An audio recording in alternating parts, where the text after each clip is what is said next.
Very quickly, let's go over paper 2, question 1. That is to select 4 true statements or false statements. Okay, so this question will always direct you to a part of the source. Source A from lines 1 to 17. It will typically ask you to pick the 4 statements below which are true, and then you're asked to shade the circles in the boxes. However, every year, some students get this wrong. So what it should look like is this, okay? You want to make sure you're using the right sections. You're looking for the things that are true.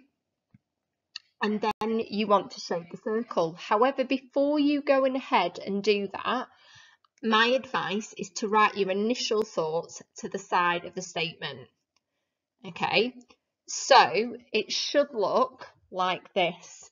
So we've seen me do this in class before, where I make my notes to the side, because remember, some of them are tricks. So if I'm not sure, I'll put a question mark by it, and then I'll come back to it and double check later. So I always write true or false. Sometimes I actually put the quote from the text in there.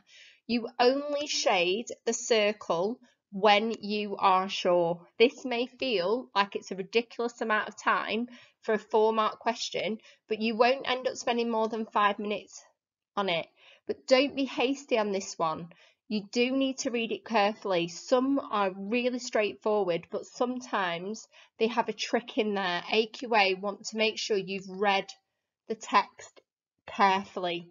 So check it before you shade in the circle. If you do make a mistake, you need to put a cross through it so the examiner knows that you've done that one incorrectly. Okay, so just to be certain, it needs to look like this. Okay, so those boxes are carefully shaded. Do not do what this candidate has done and forgotten to shade the circle. So over 10% of the June 2017 students made this mistake. Okay, 10%. This question is scanned by a computer. If you do this, you can lose marks. You will lose 4 marks, and that can be a whole grade, particularly at the upper grades. So if you're anything like me and you're fraught with uncertainty and doubt, you know, you're thinking, does the statement mean exactly this? Is it a trick? Will I fail the whole paper if I get this wrong?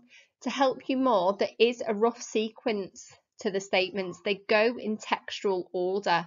So as you can see here, my son turned one last week and I've underlined it, which translates to A. The writer's son has just had his 2nd birthday. If you are unsure, you can track it like this.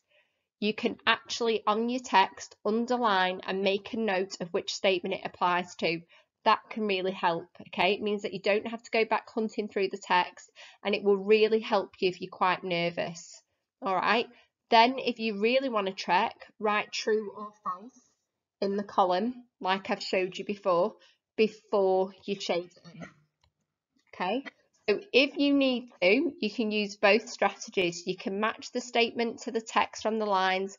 You can put true or false in the column, and then you can circle your statement.